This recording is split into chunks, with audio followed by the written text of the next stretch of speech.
Hello student, math টিউটোরিয়ালে তোমাদেরকে স্বাগত জানাই। আজকে আমি এই ভিডিওতে তোমাদের সপ্তম শ্রেণীর একটা ভিডিওর মাধ্যমে পরিবেশ ও ইতিহাস এবং ভূগোলের যে প্রশ্নগুলো দেওয়া হয়েছে তার একদম 100% সঠিক উত্তর আলোচনা করব। তাই তোমরা ভিডিওটা প্রথম থেকে শেষ পর্যন্ত দেখতে থাকো। আশা করছি তোমাদের ভিডিওটা ভালো লাগবে। তো তোমাদের এটাই হচ্ছে ফাইনাল মডেল অ্যাক্টিভিটি টাস্ক। এর উপর ভিত্তি করেই কিন্তু তোমাদের ফাইনাল রেজাল্ট তৈরি হবে। তো প্রত্যেকটা বিষয়ের উপর 50 নম্বরের মডেল অ্যাক্টিভিটি টাস্ক দেওয়া হয়েছে, মানে 50 নম্বর পূর্ণমান। তো তোমরা আশা করছি 50-এর মধ্যে ফুল মার্কসই পেয়ে যাবে। তোমরা ভিডিওটা আমি যেভাবে করেছি তোমরা একদম প্রথম থেকে শেষ পর্যন্ত দেখতে থাকো, ঠিক আছে? তো আমি প্রথমে ইতিহাস আলোচনা করব, তারপরে আমি তোমাদের দেখাচ্ছি দেখো ভূগোল। তো তারপরে আমি আলোচনা করব ভূগোল, ঠিক আছে? আর তোমরা যদি অন্যান্য বিষয়গুলো দেখতে চাও তাহলে এই ভিডিওর ডেসক্রিপশনে দেখবে পার্ট 8 বলে আমি একটা লিঙ্ক দিয়েছি। দেখবে ফাইনাল মডেল অ্যাক্টিভিটি টাস্ক ব্র্যাকেটের মধ্যে পার্ট 8 এই বলে আমি একটা লিঙ্ক দিয়েছি, সেটাতে তোমরা ক্লিক করে অন্যান্য বিষয়গুলো দেখে নিতে পারো, ঠিক আছে? তো চলো একে একে আমি তোমাদের প্রশ্নগুলো আলোচনা করছি। তো একের দাগে কি বলেছে দেখো, ক স্তম্ভের সাথে খ স্তম্ভ মেলাও। এইদিকে আছে ক স্তম্ভ আর ডান দিকে আছে খ স্তম্ভ। 1.1 বলেছে দেখো খলিফার অনুমোদন। 1.2 বলেছে দেখো সিজদা ও পাইবস। 1.3 বলেছে দেখো বাজার দর নিয়ন্ত্রণ। 1.4 বলেছে দেখো আমুক্ত মাল্যদ। তো ডান দিকে আছে গিয়াসউদ্দিন বলবন, কৃষ্ণদেব রায়, ইলতুৎমিশ আর আলাউদ্দিন খলজি। তো খলিফার অনুমোদন হয়ে যাবে ইলতুৎমিশ, আর সিজদা ও পাইবস হয়ে যাবে গিয়াসউদ্দিন তুগলক। বাজার দর নিয়ন্ত্রণ হয়ে যাবে আলাউদ্দিন খলজি, মানে আলাউদ্দিন খলজি বাজার দর নিয়ন্ত্রণ করেছিলেন। আর আমুক্ত মাল্যদ এই রচনাটা লিখেছিলেন মানে কৃষ্ণদেব রায়, মানে কৃষ্ণদেব রায়ের রচয়িতা হচ্ছে আমুক্ত মাল্যদ। তোমরা অবশ্যই উত্তরগুলো দেখো, আমি যেভাবে লিখেছি এইভাবে লিখবে। এইভাবে তোমরা ছকটা করবে, দিয়ে খলিফার অনুমোদন ইলতুৎমিশ, সিজদা ও পাইবস গিয়াসউদ্দিন তুগলক, বাজার দর নিয়ন্ত্রণ আলাউদ্দিন খলজি, আমুক্ত মাল্যদ কৃষ্ণদেব রায়। তোমরা এইভাবে করতে পারো, অথবা তোমরা এইভাবে করতে পারো। দেখো 1.1 খলিফার অনুমোদন তীরচিহ্ন দিয়ে গয়ে আছে ইলতুৎমিশ। 1.2 সিজদা ও পাইবস কয়ে আছে গিয়াসউদ্দিন বলবন। 1.3 বাজার দর নিয়ন্ত্রণ ঘয়ে আছে আলাউদ্দিন খলজি। 1.4 আমুক্ত মাল্যদ কৃষ্ণদেব রায়। তোমরা এইভাবেও করতে পারো বা উপরের মতো করেও করতে পারো, ঠিক আছে? এবার আমরা দেখে নেব 2-এর দাগেরগুলো কি বলেছে দেখো, বেমানান শব্দটি নিচে দাগ দাও। 2.1 বলেছে দেখো বিজয়ালয়, দন্তি দুর্গ, প্রথম রাজরাজ আর প্রথম রাজেন্দ্র। তারপরে মানে এইরকম দেখো বেমানান 4টে দিয়েছে, এখানে দেখো 4 নম্বর আছে। তো এইগুলোর মধ্যে আলাদা কোনটা হবে? তোমরা অবশ্যই এই পুরো লাইনগুলো লিখে তলায় দাগ দিতে পারো, বা আমি তোমাদের দেখাচ্ছি কিভাবে তোমরা করবে। তো এইগুলোর মধ্যে আলাদা হচ্ছে দন্তি দুর্গ, ঠিক আছে? তারপরে 2.2 দেখো বরেন্দ্র, হরিকেল, কৌনজ আর গৌর। এর মধ্যে আলাদা হচ্ছে কৌনজ। তারপর 2.3 দেখো হলায়ুধ, জয়দেব, গোবর্ধন আর উমাপতি ধর। এর মধ্যে আলাদা হবে হলায়ুধ। 2.4 দেখো প্রতাপাদিত্য, কেদার রায়, ঈশা খান আর বৈরম খান। এর মধ্যে আলাদা হয়ে যাবে বৈরম খান। তো তোমাদের এর আগে আমি বই থেকে আলোচনা করেছিলাম, তোমাদের দেখিয়ে দিয়েছিলাম। তো এইটা আগের মডেল অ্যাক্টিভিটি টাস্কে সম্ভবত পার্ট 4-এ আমি হরিকেল এইটা বেমানান বলেছিলাম, কিন্তু তারপরে উত্তরটা একটু আলোচনা করে দেখেছি যে এটা সঠিক উত্তর হয়ে যাবে কৌনজ। তো তোমরা অবশ্যই কৌনজটা লিখবে। দেখো তোমরা এইভাবে করতে পারো, 2.1 পুরো লাইনটা লিখে দিলে, দিয়ে লিখলে বেমানান হলো দন্তি দুর্গ। 2.2 যা যা বলা আছে সবগুলো লিখলে, দিয়ে লিখলে বেমানান হলো কৌনজ। তারপর 2.3 সবগুলোর নাম লিখলে, দিয়ে বেমানান হলো হলায়ুধ। 2.4 দেখো সবগুলোর নাম লিখলে বেমানান হচ্ছে বৈরম খান। এভাবেও লিখতে পারো, বা সবগুলোর নাম লিখে বেমানান মানে বৈরম খানের তলায় দাগ দিতেও পারো, এইভাবেও করতে পারো, ঠিক আছে? এবার আমরা দেখে নেবো 3-এর দাগের গুলো কি বলেছে দেখো। 3-এর দাগে বলেছে দেখো শূন্যস্থান পূরণ করো। 1, 2, 3, 4টে আছে, 4টে শূন্যস্থান আছে, প্রত্যেকটার জন্য 1 1 করে আছে। মোট দেখো 4 নম্বর আছে। 3.1 দেখো বলেছে বন্দে গান ই চিহল গানের সদস্য ছিলেন সুলতান গিয়াসউদ্দিন বলবন হবে। কি হবে? গিয়াসউদ্দিন বলবন। 3.2 দেখো বাংলার প্রথম স্বাধীন সুলতান ছিলেন শামসুদ্দিন ইলিয়াস শাহ। তারপর 3.2 দেখো, পর্তুগিজ পর্যটক পেজো নুনিজ বিজয়নগর পরিবহন করেন। 3.4 দেখো, বিজয়নগর পরাজিত হয়েছিল তালিকোটের যুদ্ধে। দেখো তোমরা উত্তরগুলো অবশ্যই পুরো বাক্যে লিখবে, আমি যেভাবে লিখেছি। 3.1, বন্দেগান ই চিহলগানির সদস্য ছিলেন সুলতান গিয়াসউদ্দিন বলবন। অবশ্যই গিয়াসউদ্দিন বলবনের তলায় দাগ দেবে। 3.2 দেখো, বাংলার প্রথম স্বাধীন সুলতান ছিলেন শামসুদ্দিন ইলিয়াস শাহ। 3.3 দেখো, পর্তুগিজ পর্যটক পেজো নুনিজ বিজয়নগর পরিভ্রমণ করেন। 3.4 দেখো, বিজয়নগর পরাজিত হয়েছিল তালিকোটের যুদ্ধে। তো এগুলো সম্ভবত তোমাদের মডেল অ্যাক্টিভিটি টাস্ক পার্ট 6-এ দেওয়া হয়েছিল। তো তোমরা অবশ্যই পার্ট 6টা দেখে নিতে পারো। আমার চ্যানেলে পার্ট 4, পার্ট 5 আর পার্ট 6টা দেখলেই তোমরা বুঝতে পারবে এই উত্তরগুলো তোমাদের বইয়ের কত নম্বর পেজে আছে।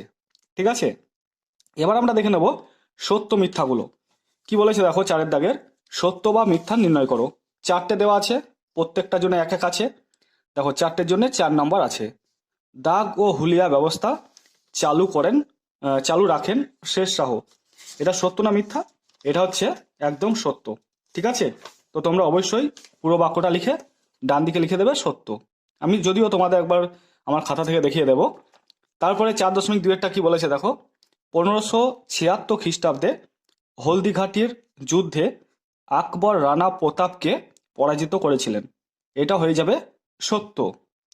তারপরে দেখো 4.3-টা, মনসবদারি ও জায়গিরদারি ব্যবস্থা বংশানুক্রমিক ছিল। এটা মিথ্যা।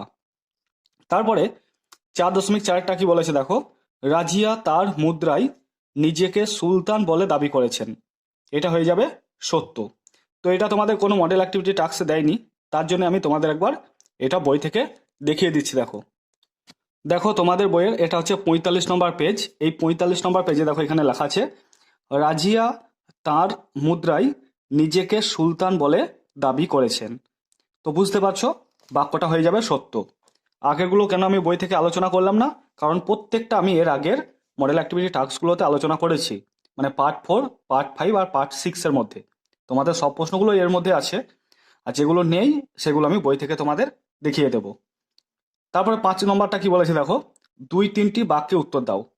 2-2 করে আছে।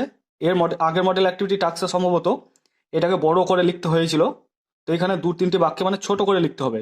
তো কেউ যদি আগের উত্তরটাই লিখে দেয় তাহলে কিন্তু এখানে হবে না, কারণ এখানে 2-3টে বাক্য বলেছে আর ওইখানে অনেকটা বড় করে ছিল। 5.1-টা কি বলেছে দেখো, দিন ইলাহি তোমাদেরকে দেখাচ্ছি। দেখো আমি এখানে লিখেছি 5-এর 5.1 দিন ইলাহি। শুল ই কুল বলতে বোঝায় সকলের প্রতি সহনশীলতা ও সকলের মধ্যে শান্তিপূর্ণ সহাবস্থান। তো একটা বাক্য হলো, এই আদর্শের ভিত্তিতে আকবর একটি ধর্মমত গড়ে তোলেন যা দিন ইলাহি নামে পরিচিত। তাহলে আমাদের 2টো বাক্য হয়ে গেল। ঠিক আছে, এবার আমরা 5.2-টা দেখে নেব। তো 5.2-টা কি বলেছে দেখো, মনসব কি। তো চলো এটা সঠিক উত্তর আমি তোমাদেরকে দেখাচ্ছি। দেখো আমি যেটা লিখেছি একদম সঠিক উত্তর। মনসব কথার অর্থ পদমর্যাদা। আকবরের শাসন ব্যবস্থায় প্রশাসনিক পদগুলিকে বলা হতো মনসব, আর পদাধিকারীদের বলা হতো মনসবদার। তো তোমরা অবশ্যই এই উত্তরটাই কিন্তু লিখে নেবে। এরপর আমরা পরের প্রশ্নগুলোয় যাব। দেখো পরের 6-এর দাগের কি বলেছে, 4-5টি বাক্যে উত্তর দাও। 6.1-টা কি বলেছে, পাল সেন যুগে কেমনভাবে কর আদায় করা হতো সেটা তোমাদেরকে লিখতে বলেছে। তো এটার জন্য আছে দেখো 3, টোটাল 5টা করতে বলেছে। তো প্রত্যেকটার জন্য 3 আছে, তাহলে বুঝতে পারছো 3-5-15 হচ্ছে। তো চলো এটা সঠিক উত্তর আমি তোমাদেরকে একবার তোমাদের বই থেকে দেখিয়ে দিচ্ছি। তো তোমরা 6.1-এরটার জন্য যে উত্তরটা লিখবে এটা হচ্ছে 28 নম্বর পেজ। এই 28 নম্বর পেজে তোমাদের এইখান থেকে আরম্ভ করে পরের পেজে এতটা পর্যন্ত লিখতে হবে। তো আমি যা যা বলবো তোমরা সেইগুলোই লিখে নেবে। দেখো কি লেখা আছে। প্রথমে তোমরা স্টার্ট করবে, রাজারা উৎপন্ন ফসলের 1/6 কৃষকদের কাছ থেকে কর নিতেন। এটা থেকে, ঠিক আছে। তারপর দেখো, তারা নিজেদের ভোগের জন্য ফুল, ফল, কাঠ ও প্রজাদের কাছ থেকে কর হিসাবে আদায় করতেন। বণিকরাও তাদের ব্যবসা বাণিজ্যর জন্য রাজাকে কর দিত। এই 3 প্রকার কর ছাড়াও নানা রকমের অতিরিক্ত কর ছিল। নিজেদের নিরাপত্তা নিশ্চিত করার জন্য প্রজারা রাজাকে কর দিত। সমগ্র গ্রামের উপরেও কর দিতে হতো গ্রামবাসীদের। এছাড়া হাট এবং খেয়াঘাটের উপরে কর চাপানো হতো। তো তোমরা যদি বাক্য সংখ্যা দেখো তাহলে মোটামুটি 5টা মতো হচ্ছে। তো কোনো অসুবিধা নেই 2-1টা বাক্য বেশি হলে। তো চলো এবার আমরা পরের প্রশ্নটা দেখে নেব। পরের প্রশ্নটা বলেছে দেখো, সেন রাজারা কি সাহিত্যের পৃষ্ঠপোষক ছিলেন? তো চলো এইটার উত্তর তোমাদেরকে আমি দেখাচ্ছি। এটা হচ্ছে তোমাদের বইয়ের 37 নম্বর পেজ। তোমরা 37 নম্বর পেজে এইখান থেকে আরম্ভ করে এতটা পুরোটাই লিখে দেবে। কি লিখবে? সেন যুগের ব্রাহ্মণ্যধর্মী কঠোর অনুশাসনের সঙ্গে সাহিত্যেরও যোগ ছিল। রাজা বল্লাল সেন এবং রাজা লক্ষণ সেন দুজনেই স্মৃতিশাস্ত্র লিখেছিলেন। বল্লাল সেনের লেখা 4টে বইয়ের মধ্যে দানসাগর এবং অদ্ভুত সাগর বই দুটি পাওয়া গেছে। লক্ষণ সেনের মন্ত্রী হলায়ুদ বৈদিক নিয়ম বিষয়ে ব্রাহ্মণ সর্বস্ব নামে একটা বই লিখেছিলেন। অভিধান প্রণেতা সর্বানন্দ এবং গণিতজ্ঞ এবং জ্যোতির্বিদ শ্রীনিবাস ছিলেন সেন যুগের আরও দুজন লেখক। আর তোমরা পারলে এই দুটো লাইনও কিন্তু অ্যাড করে দিতে পারো এইখান থেকে এতটা। সেন যুগে লক্ষণ সেনের রাজসভার কবি জয়দেব সবচেয়ে বিখ্যাত সাহিত্যক।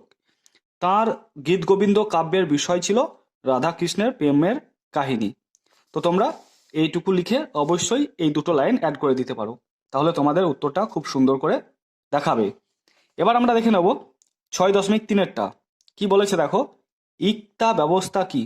তো চলো এইটার উত্তর আমি তোমাদেরকে এবার দেখাচ্ছি। তো দেখো 6.3 ইক্তা ব্যবস্থা। দিল্লির সুলতানরা বিভিন্ন রাজ্য জয় করে তাঁদের সাম্রাজ্যের আয়তন বাড়িয়েছিলেন।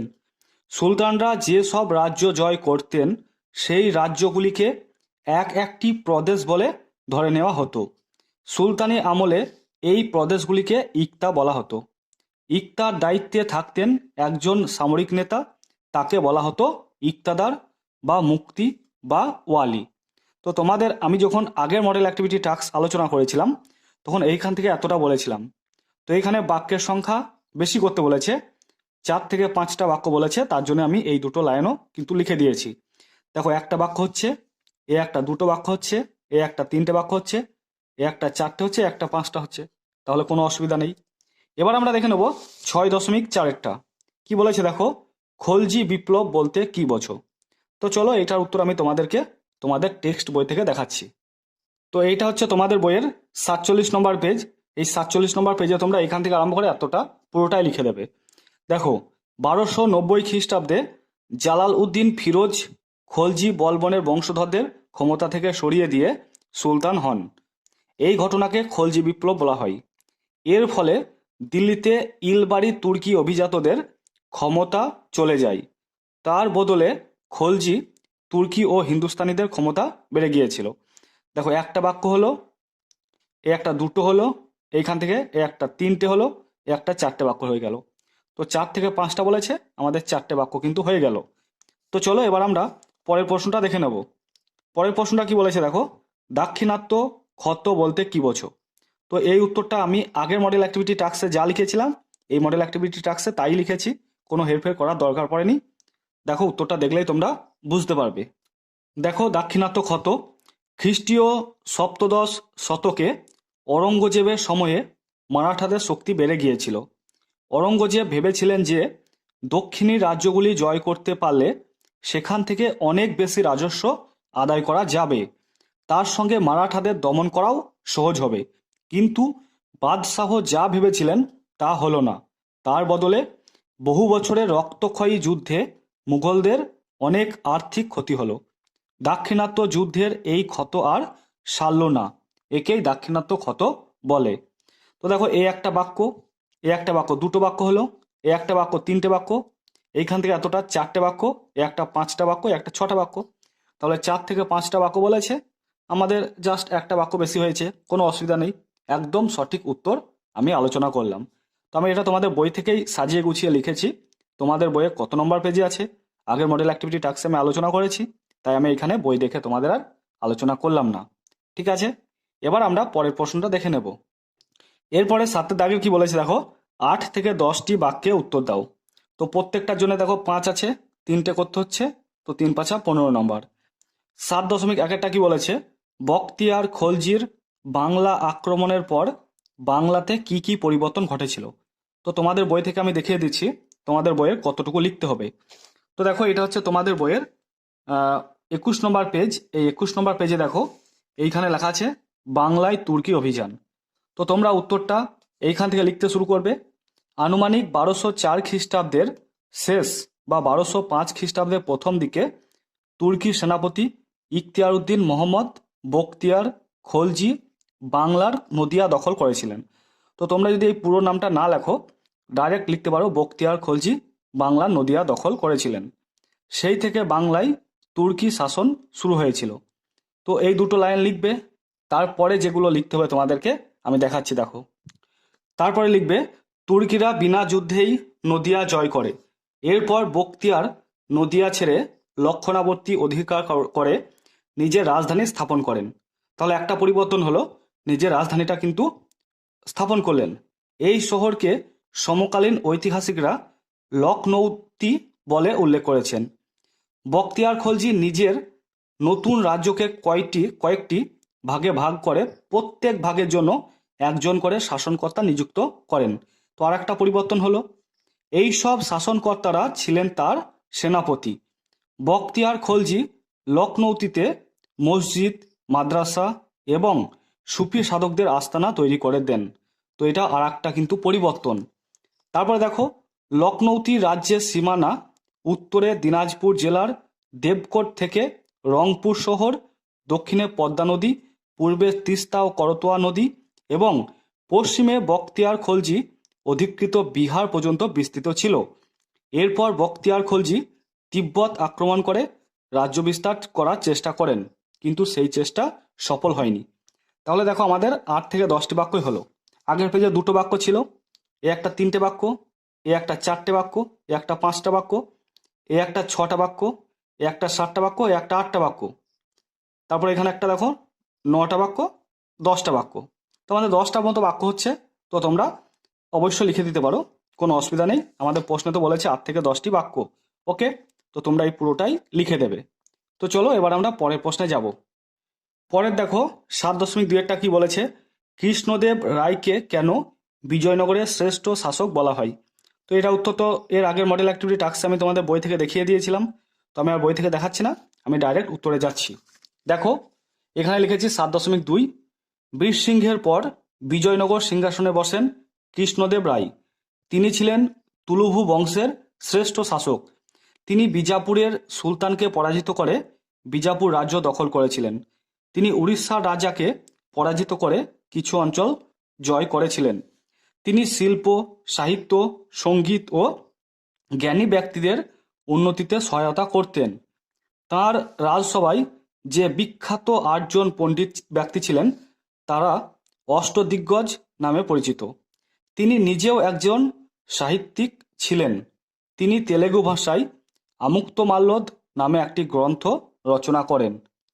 পর্তুগিজ পর্যটক পিয়েজ বলেছেন, রাজাদের মধ্যে তিনি সর্বাপেক্ষা পণ্ডিত এবং সর্বোত্তম একজন মহান শাসক এবং সুবিচারক, সাহসী ও সর্বগুণান্বিত।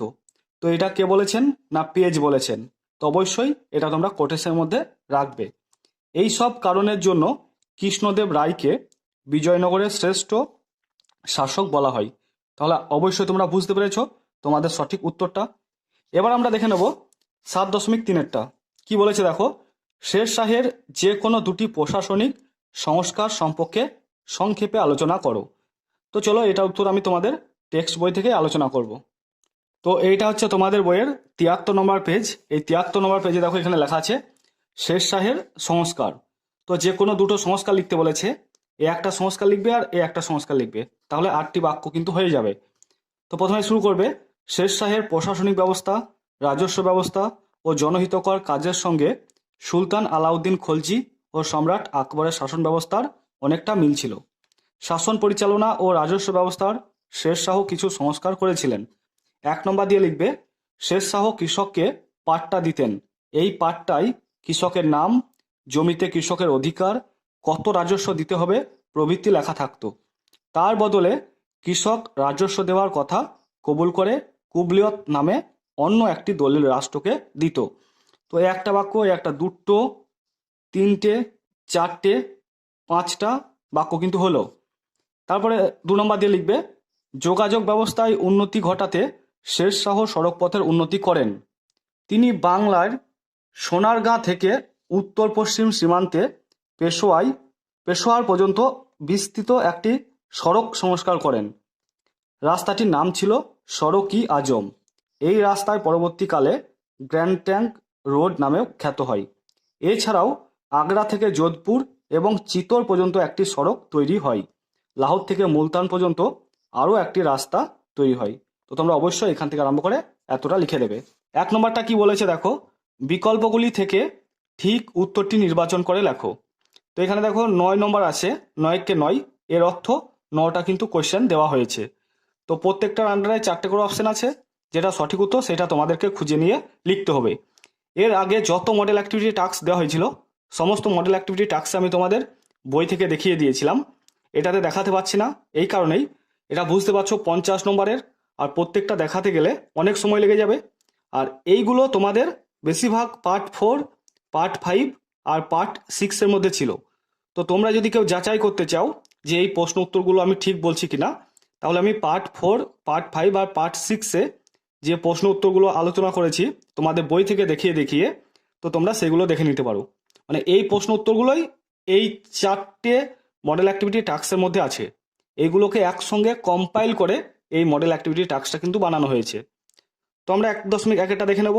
সূর্যের উত্তরায়ণের সময়কাল কতে বলেছে 21শে জুন থেকে 22শে ডিসেম্বর, খতে বলেছে 23শে সেপ্টেম্বর থেকে 21শে মার্চ, গতে বলেছে 22শে ডিসেম্বর থেকে 21শে জুন, ঘয়ে বলেছে 21শে মার্চ থেকে 23শে সেপ্টেম্বর। তো সূর্যের উত্তরায়ণের সময়কাল হচ্ছে 22শে ডিসেম্বর থেকে 21শে জুন।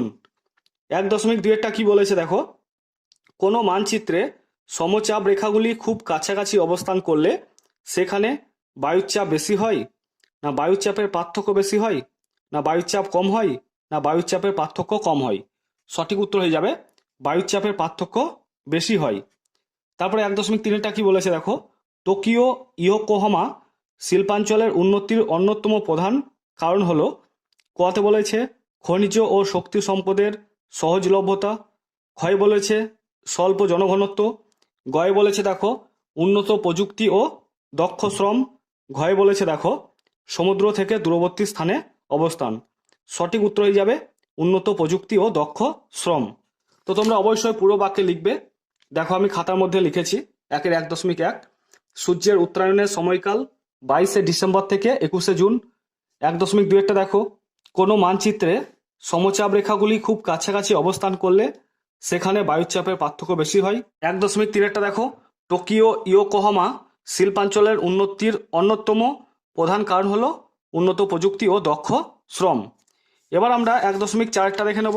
কি বলেছে দেখো, ভূভাগ ভাঁজ খেয়ে উপরের দিকে উঠে যে পর্বত সৃষ্টি করে তার উদাহরণ হলো, কয়ে বলেছে দেখো সাতপুরা, ক্ষয়ে বলেছে ভোজ, গয়ে বলেছে দেখো কিলিমাঞ্জারো, আর ঘয়ে বলেছে হিমালয়। সঠিক উত্তর হয়ে যাবে হিমালয়। ঠিক আছে, এবার দেখো 1.5-টা কি বলেছে, ঠিক জোড়াটি নির্বাচন করো। কয়ে বলেছে নদীর উচ্চ প্রবাহ, ভূমির ঢাল কম, ক্ষয়ে বলেছে নদীর উচ্চ প্রবাহ, নদীর প্রধান কাজ ক্ষয়, গয়ে বলেছে নদীর নিম্ন প্রবাহ, ভূমির ঢাল বেশি, ঘয়ে বলেছে নদীর নিম্ন প্রবাহ, নদীর প্রধান কাজ বহন। সঠিক উত্তর হয়ে যাবে নদীর উচ্চ প্রবাহ, নদীর প্রধান কাজ ক্ষয়। মানে নদীর উচ্চ প্রবাহে নদীর প্রধান কাজ হয় ক্ষয়। ঠিক আছে, তো তোমরা অন্য কোনো চ্যানেলের এই অন্য উত্তর দেখে কিন্তু আমাকে উল্টোপাল্টা কমেন্ট করো না। যদি তোমরা যাচাই করতে চাও, আগে বললাম তোমরা পার্ট 4, পার্ট 5 আর পার্ট 6টা খুঁজে দেখে নাও আমার চ্যানেলে, এই ভিডিও ডেসক্রিপশনে দিয়ে দেবো। সেইখানে কিন্তু আমি তোমাদের বই থেকে একদম উল্লেখ করে আলোচনা করে দিয়েছিলাম কোনটা সঠিক উত্তর হবে। তো তোমরা অবশ্যই দেখে নিতে পারো। আর যদি কেউ না দেখো তাহলে তো এটা অবশ্যই লিখে নেবে, কোনো তাতে নিঃসন্দেহে লিখে নিতে পারো, কোনো জায়গায় ডাউট নেই। 1.6টা কি বলেছে দেখো, আফ্রিকা মহাদেশের মাঝ বরাবর পূর্ব পশ্চিমে বিস্তৃত কাল্পনিক রেখাটি হলো কর্কটক্রান্তি রেখা, মকরক্রান্তি রেখা, মূল মধ্যরেখা না বিষুবরেখা? সঠিক উত্তর হয়ে যাবে বিষুবরেখা। তো দেখো উত্তরগুলো তোমরা অবশ্যই পুরো বাক্যে লিখবে। 1.4 দেখো, ভূভাগ ভাঁজ খেয়ে উপরের দিকে উঠে যে পর্বত সৃষ্টি করে তার উদাহরণ হলো হিমালয়। 1.5 দেখো, ঠিক জোড়াটি হলো নদীর উচ্চ প্রবাহ, নদীর প্রধান কাজ ক্ষয়। 1.6 দেখো, আফ্রিকা মহাদেশের মাঝ বরাবর পূর্ব পশ্চিমে বিস্তৃত কাল্পনিক রেখাটি হলো বিষুবরেখা। ঠিক আছে, তো চলো এবার আমরা পরের প্রশ্নটায় যাব। পরে দেখো 1.7টা কি বলেছে, পৃথিবীর ছাদ বলা হয় যে মালভূমিকে, সেটি হলো ছোটনাগপুর মালভূমি, মালব মালভূমি, পামির মালভূমি না লাদাখ মালভূমি? সঠিক উত্তর হয়ে যাবে পামির মালভূমি। তারপরে 1.8টা কি বলেছে দেখো, নদীর উচ্চ প্রবাহে আই আকৃতির উপত্যকা সৃষ্টির অন্যতম প্রধান কারণ হলো ভূমির ঢাল কম থাকা, উপনদীর সংখ্যা বেশি থাকা, নদীর নিম্নক্ষয়ের ক্ষমতা বেশি হওয়া না নদীর পার্শ্বক্ষয়ের ক্ষমতা বেশি হওয়া? সঠিক উত্তর হবে নদীর নিম্নক্ষয়ের ক্ষমতা বেশি হওয়া। অনেকে দেখবে এইটা উত্তর করছে, কিন্তু একদমই এটা উত্তর হবে না। সঠিক উত্তর হবে অপশন গয়েরটা। ঠিক আছে, তারপরে 1.9টা কি বলেছে দেখো, যে রূপান্তরিত শিলা বিভিন্ন সৌধ নির্মাণে কাজে লাগে তা হলো চুনাপাথর না কাদা পাথর না ব্যাসল্ট না মার্বেল? সঠিক উত্তর হয়ে যাবে মার্বেল। তোমরা অবশ্যই পুরো বাক্যে লিখবে যেভাবে আমি লিখেছি। 1.7, পৃথিবীর ছাদ যে মালভূমিকে বলা হয় সেটি হলো পামির মালভূমি। 1.8, নদীর উচ্চ প্রবাহে আই আকৃতির উপত্যকা সৃষ্টির অন্যতম প্রধান কারণ হলো নদীর নিম্নক্ষয়ের ক্ষমতা বেশি হওয়া। তারপরে 1.9 দেখো, যে রূপান্তরিত শিলা বিভিন্ন সৌধ নির্মাণে কাজে লাগে তা হলো মার্বেল। তো অবশ্যই তোমরা বাক্যগুলো লিখবে, দিয়ে যেটা সঠিক উত্তর তার তলায় দাগ দেবে, আর বাক্যগুলোর শেষে দাঁড়িয়ে দেবে। ঠিক আছে, তো চলো এবার আমরা 2-এর দাগেরগুলো দেখে নেব। 2-এর দাগের কি বলেছে দেখো, শূন্যস্থান পূরণ করো। দেখো 3টে দেওয়া আছে, 1টা 2টো 3টে, 3টের জন্য দেখো 1-1 করে আছে, এটা 1 এটা 1 এটা 1 দিয়ে মোট 3-একে 3 নম্বর কিন্তু আছে। প্রথমটা কি বলেছে দেখো, নিরক্ষরেখা থেকে মেরুর দিকে অক্ষরেখার পরিধি ক্রমশ ড্যাশ থাকে, এখানে কি হবে কমতে থাকে। ঠিক আছে, তারপরে 2.2টা দেখো, বায়ুতে জলীয় বাষ্পের পরিমাণ কমে গেলে বায়ুচাপ বৃদ্ধি পায়। ঠিক আছে, এখানে বৃদ্ধি পায় লিখবে। আগের মডেল অ্যাক্টিভিটি টাস্ক আমি এখানে বেড়ে পায় লিখেছিলাম ভুলে, তো বৃদ্ধি পায় হতো। ঠিক আছে, 2.3 দেখো, এশিয়া মহাদেশের একটি উত্তরবাহিনী নদী হলো লেনা, ওব লেনা এইগুলো হবে।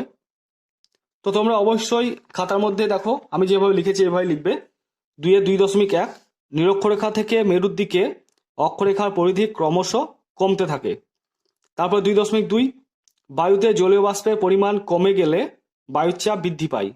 2.3, এশিয়া মহাদেশের একটি উত্তরবাহিনী নদী হলো লেনা, এখানে আর হবে না, এশিয়া মহাদেশের একটি উত্তরবাহিনী নদী হলো লেনা। তো চলো এবার আমরা পরের প্রশ্নগুলোই যাব। পরের দেখো 3-এর দাগে কি বলেছে, বাক্যটি সত্য হলে ঠিক এবং অসত্য হলে ভুল লেখো। তো 3টে দেওয়া আছে দেখো, 1টা 2টো 3টে, 3টের জন্য দেখো 1 1 1 মানে 3-একে 3 নম্বর আছে। প্রথমটা কি বলেছে দেখো, ব্যবচ্ছিন্ন মালভূমির একটি উদাহরণ হলো ছোটনাগপুর মালভূমি, এটা কিন্তু একদমই ঠিক। তারপরে 3.2টা কি বলেছে দেখো, শীতল ও শুষ্ক বায়ুতে মাটির সৃষ্টি হতে বেশি সময় লাগে, এটাও ঠিক। তারপরে 3.3টা কি বলেছে দেখো, জুলাই মাসে যখন উত্তর আমেরিকায় গ্রীষ্মকাল, দক্ষিণ আফ্রিকায় তখন শীতকাল, এটাও ঠিক। 3টেই ঠিক। ঠিক আছে, তো তোমরা অবশ্যই খাতার মধ্যে লিখবে, দেখো পুরো বাক্যটা লিখবে যেভাবে আমি লিখেছি। 3-এর 3.1, ব্যবচ্ছিন্ন মালভূমির একটি উদাহরণ হলো ছোটনাগপুর মালভূমি, এটা ঠিক। 3.2, শীতল ও শুষ্ক বায়ুতে জলবায়ুতে মাটির সৃষ্টি হতে বেশি সময় লাগে, এটা ঠিক। তারপর 3.3 দেখো, জুলাই মাসে উত্তর আফ্রিকায় যখন গ্রীষ্মকাল, দক্ষিণ আফ্রিকায় তখন শীতকাল, এটাও কিন্তু ঠিক। তো চলো এবার আমি পরের প্রশ্নগুলো তোমাদেরকে দেখাবো। তো দেখো 4-এ বলেছে স্তম্ভ মেলাও, এইদিকে আছে ক স্তম্ভ, এদিকে আছে খ স্তম্ভ। তো দেখো 1টা 2টো 3টে আছে, মানে 3টে মেলাতে হবে, তার জন্য 3 নম্বর আছে, প্রত্যেকটার জন্য 1 1 করে আছে। তো বাম দিকে আছে দেখো ফুজিয়ামা, তারপর গ্রানাইট, তারপর মিয়েন্ডার। ডান দিকে আছে আগ্নেয় শিলা, নদীর মধ্যপ্রবাহ আর আগ্নেয় পর্বত। তো ফুজিয়ামার সঙ্গে মিলবে আগ্নেয় পর্বত, মানে ফুজিয়ামা একটা আগ্নেয় পর্বত। গ্রানাইট এটার সঙ্গে মিলবে আগ্নেয় শিলা। ঠিক আছে, গ্রানাইট হচ্ছে আগ্নেয় শিলা, মেন্ডার হচ্ছে নদীর মধ্যপ্রবাহ। ঠিক আছে, তো তোমরা খাতার মধ্যে পুরো ছকটা লিখবে, দিয়ে যেমনভাবে ম্যাচ করলাম আমি সেভাবে ম্যাচ করে দেবে। এবার 5-এর দাগে আমরা দেখে নেব। বলেছে যে সংক্ষিপ্ত উত্তর দাও। 1, 2, 3, 4 দেওয়া আছে, প্রত্যেকটার জন্য 2, 2 করে আছে। তাহলে মোট কত নম্বর হচ্ছে? 8 নম্বর হচ্ছে। 4টে আছে, 2, 2 করে আছে, তাহলে 4 2 8। ঠিক আছে, তো আমরা একে একে প্রশ্নগুলো দেখবো আর তার সঠিক উত্তরগুলো দেখে নেব। 5.1 কি বলেছে দেখো, কোন তারিখকে কর্কট সংক্রান্তি বলা হয় ও কেন বলা হয়? তো চলো এইটার উত্তর আমি তোমাদের বই থেকে একটু দেখিয়ে দিই, মানে আমি খাতার মধ্যে লিখিনি, তাই তোমাদের বই থেকে দেখিয়ে দিচ্ছি। তো এটা হচ্ছে 13 নম্বর পেজ। এই 13 নম্বর পেজে দেখো এখানে লেখা আছে, প্রথমে তোমরা লিখবে 21শে জুনকে কর্কট সংক্রান্তি বলা হয়। এখানে বলেছে যে কোন তারিখকে কর্কট সংক্রান্তি বলা হয়, তাহলে লিখবে 21শে জুনকে কর্কট সংক্রান্তি বলা হয়। কেন বলা হয়, তখন এইখান থেকে আরম্ভ করে এতটা লিখে দেবে। কি লিখবে?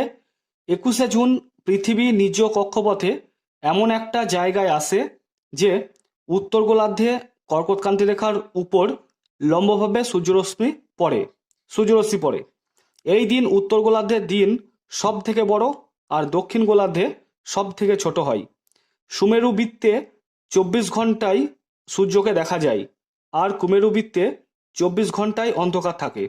তাই 21শে জুনকে কর্কট সংক্রান্তি বলা হয়। আশা হচ্ছে তোমরা বুঝতে পেরেছ। এবার আমরা 5.2 দেখে নেব। কি বলেছে দেখো, অক্ষরেখা ও দ্রাঘিমা রেখার একটি করে বৈশিষ্ট্য লেখো। তো চলো এটার উত্তর আমি তোমাদেরকে দেখাচ্ছি। দেখো উত্তরটা আমি লিখেছি। 5.2 অক্ষরেখা বৈশিষ্ট্য দেখো, অক্ষরেখাগুলি পূর্ণবৃত্ত এবং অক্ষরেখা পরস্পর সমান্তরাল। তো আমরা অক্ষরেখার একটি বৈশিষ্ট্য পেয়ে গেলাম। এবার দ্রাঘিমা রেখার বৈশিষ্ট্য দেখো, দ্রাঘিমা রেখাগুলো অর্ধবৃত্ত এবং দ্রাঘিমা রেখা পরস্পর সমান্তরাল নয়। তো আমরা অক্ষরেখার একটি বৈশিষ্ট্য আর দ্রাঘিমা রেখার একটি বৈশিষ্ট্য পেয়ে গেলাম।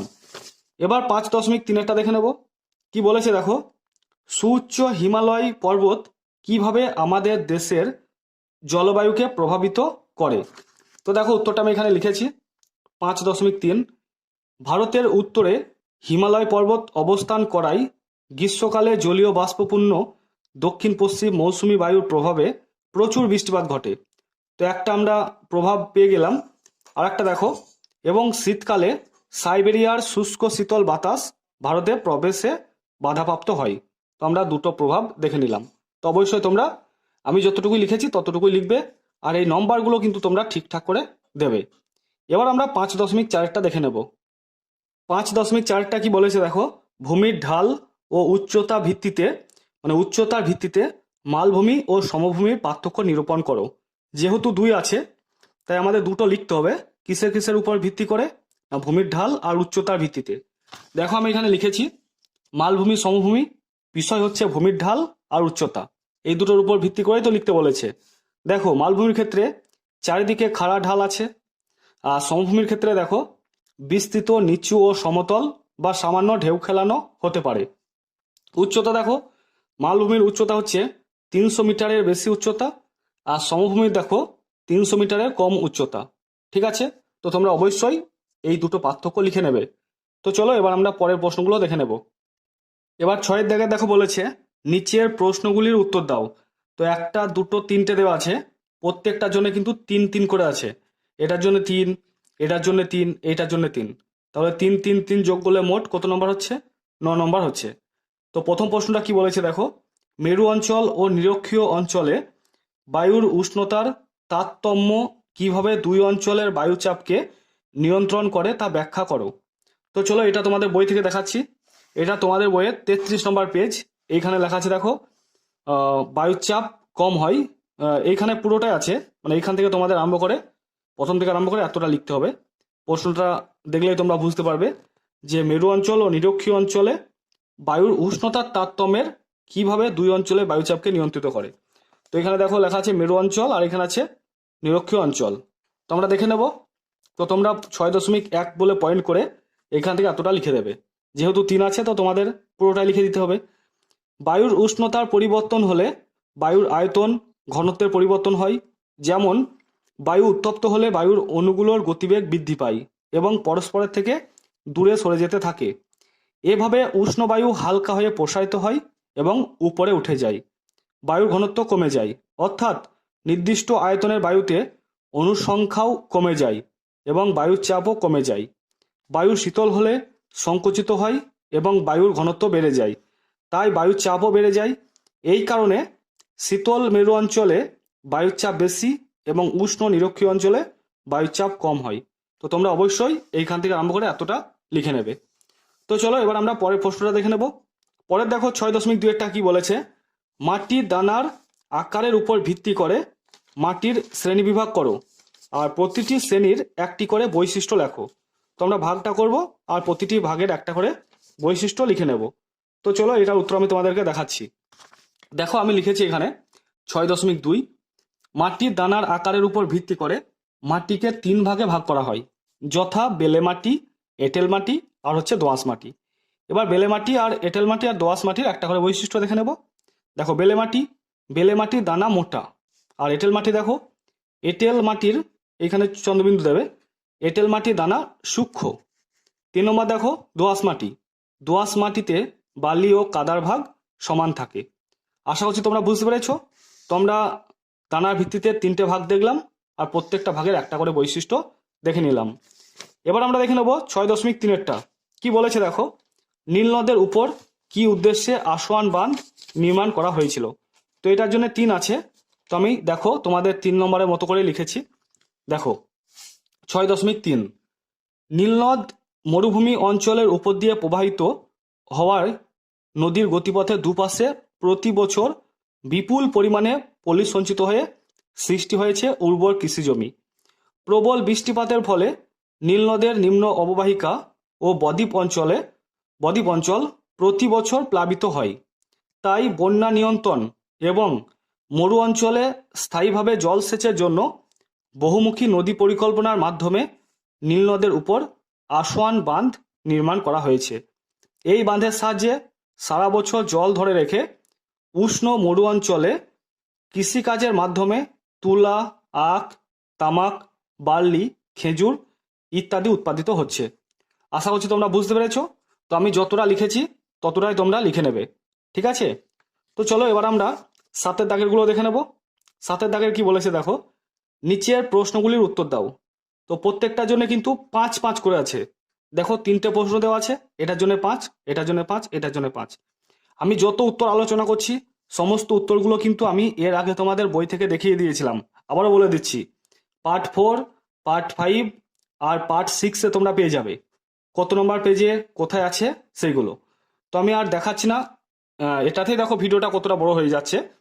আমি ডাইরেক্ট উত্তরগুলোতে আলোচনা করছি। দেখো 7.1 কি বলেছে, এশিয়া মহাদেশের নিরক্ষীয় ও উষ্ণমরু জলবায়ু স্বাভাবিক উদ্ভিদদের চরিত্রকে কিভাবে প্রভাবিত করে তা আলোচনা করো। দেখো উত্তরটা আমি এখানেই লিখেছি, এশিয়া মহাদেশের নিরক্ষীয় অঞ্চলে স্বাভাবিক উদ্ভিদ। দেখো, নিরক্ষীয় জলবায়ু অঞ্চলে সূর্যরশ্মি লম্বভাবে পড়ায় সারা বছর অধিক উষ্ণতা থাকে ও এখানে বার্ষিক বৃষ্টিপাতের পরিমাণ 200 থেকে 250 সেমি। এত বেশি উষ্ণতা ও বৃষ্টিপাতের জন্য ঘন চিরহরিৎ বা চিরসবুজ গাছ দেখা যায়, যেমন মেহগনি, রোজাউড, আয়রন, সেগুন, রবার, সিঙ্কোনা ইত্যাদি। তো এটা হয়ে গেল নিরক্ষীয় অঞ্চলের স্বাভাবিক উদ্ভিদ। এবার আমরা দেখে নেব মরু অঞ্চলের স্বাভাবিক উদ্ভিদ। উষ্ণ মরু অঞ্চলের স্বাভাবিক উদ্ভিদ। উষ্ণ মরু অঞ্চলে উষ্ণতা খুব বেশি থাকে ও বৃষ্টিপাত খুব কম হয়, তাই এখানে সাধারণত কাঁটা জাতীয় গাছ জন্মায়, যেমন বাবলা, ফণিমনসা, খেজুর ইত্যাদি। বৃষ্টিপাত খুব কম হবার জন্য গাছগুলির কাণ্ড ও পাতা মোম জাতীয় পদার্থ দিয়ে ঢাকা থাকে, যাতে প্রচ্ছেদন প্রক্রিয়ায় গাছের জল বেরিয়ে না যায়। তো তোমরা অবশ্যই উত্তরটা লিখে নেবে। তো চলো এবার আমরা 7.2 দেখে নেব। 7.2 কি বলেছে দেখো, একই টাইপের প্রশ্ন দেওয়া আছে। এখানে ছিল এশিয়া আর এখানে হচ্ছে আফ্রিকা। আফ্রিকা মহাদেশের নিরক্ষীয় অঞ্চল ও ভূমধ্যসাগরীয় সন্নিহিত অঞ্চলের স্বাভাবিক উদ্ভিদ কিভাবে জলবায়ু দ্বারা নিয়ন্ত্রিত তা ব্যাখ্যা করো। তো চলো এটার উত্তর আমি তোমাদেরকে দেখাচ্ছি। দেখো উত্তরটা লিখেছি 7.2, নিরক্ষীয় জলবায়ু অঞ্চলের স্বাভাবিক উদ্ভিদ। নিরক্ষরেখার কাছাকাছি অঞ্চলে সারা বছর গরম, ঠিক আছে, সারা বছর গরম। মোট বৃষ্টির পরিমাণ 200 থেকে 250 সেমি। সরাসরি সূর্যকিরণ আর সারা বছর বৃষ্টিতে এখানে শক্ত কাঠের ঘন জঙ্গল সৃষ্টি হয়েছে। মেহগনি, রোজাউড, এবনি এই ঘন বন জঙ্গলের প্রধান গাছ। পাতা ঝরানোর নির্দিষ্ট ঋতু না থাকায় গাছগুলো সারা বছর সবুজ দেখায়। তো অবশ্যই তোমরা এটা লিখে নেবে। এবার দেখো ভূমধ্যসাগরীয় জলবায়ু অঞ্চলের স্বাভাবিক উদ্ভিদ। আফ্রিকার একেবারে উত্তর পশ্চিম ও দক্ষিণ পশ্চিম অংশে ভূমধ্যসাগরীয় জলবায়ু দেখা যায়। এই জলবায়ু অঞ্চলে শীতকালে বৃষ্টি হয়, সারা বছরে 50 থেকে 100 সেমি বৃষ্টি হয়। গরমকাল বৃষ্টিহীন হয়, পাতায় মোমের আস্তরণ দেখা যায়। জলপাই, ওক, আখরোট, ডুমুর, কক গাছগুলো এখানে জন্মায়। গরমকালে জলের সন্ধানে গাছের মূলগুলো অনেক গভীরে চলে যায়। কমলালেবু, আঙুর এই সব ফলের বাগান খুব চোখে পড়ে। তো এটার জন্য বুঝতে পারছো 5 আছে। যদি আমরা ভাগ করি এটার জন্য আড়াই, আবার এটার জন্যও আড়াই, এইভাবে আমি ভাগ করতে পারি। মোট 5 নম্বর হচ্ছে। তো চলো এবার আমি 7.3-এরটা তোমাদেরকে দেখাবো। 7.3-এরটা কি বলেছে দেখো, মানুষের নানাবিধ ক্রিয়াকলাপ নদীর উপর নেতিবাচক প্রভাব ফেলে, বক্তব্যটির যথার্থতা বিচার করো। তো চলো এই প্রশ্নটার উত্তর আমি তোমাদের বই থেকে দেখাচ্ছি। তো এইটা হচ্ছে তোমাদের বইয়ের 59 নম্বর পেজ। এই 59 নম্বর পেজে তোমরা এইখান থেকে আরম্ভ করে একদম এতটা পুরোটা লিখে নেবে। দেখো 7.3 বলে আমি লিখে দিয়েছি। মানুষের জীবনের সঙ্গে নদীর সম্পর্ক এত নিবিড় হলেও মানুষের কিছু কিছু কাজ নদীর স্বাভাবিক ছন্দকে নষ্ট করেছে। দেখো মানুষের কি কি কাজ: কৃষি ব্যবস্থার প্রসার, শিল্পায়ন, নগরায়ন ইত্যাদি নানাভাবে নদীকে প্রভাবিত করেছে। বন্যা নিয়ন্ত্রণের জন্য নদীর পাড়ে কৃত্রিম বাঁধ তৈরি করলে সাময়িক সুফল পাওয়া গেলেও শেষ পর্যন্ত তা আরও ভয়াবহ বন্যারই কারণ হয়ে উঠেছে বা উঠছে। একদিকে কৃষি জমি থেকে ধুয়ে আসা পলিতে নদী ক্রমশ ভরাট হচ্ছে, অন্যদিকে সেচের জলের যোগান দিতে নদী ক্রমশ শুকিয়ে যাচ্ছে। তারপর দেখো আবার পয়েন্ট করে লিখবে, মানে প্যারা চেঞ্জ করে, শহর শিল্পাঞ্চলের বর্জ্য জল নদীতে অবাধে মিশে গিয়ে নদীর জল ক্রমশ বিষাক্ত হয়ে যাচ্ছে। ঠিক আছে? তো বন্ধুরা আশা করছি তোমরা প্রত্যেকটা প্রশ্নের একদম সঠিক উত্তর পেয়ে গেছো। তো ভিডিওটা দেখার পর যদি তোমাদের ভিডিওটা ভালো লাগে তো অবশ্যই ভিডিওটাকে লাইক করো, আর চ্যানেলটাতে নতুন এসে থাকলে অবশ্যই চ্যানেলটাকে সাবস্ক্রাইব করে দিয়ে পাশে থাকা বেল আইকনটিকে ক্লিক করে রেখো। আর পারলে তোমরা ভিডিওটা তোমাদের বন্ধুদের মধ্যেও শেয়ার করো। তো তোমরা সবাই ভালো থেকো, সুস্থ থেকো।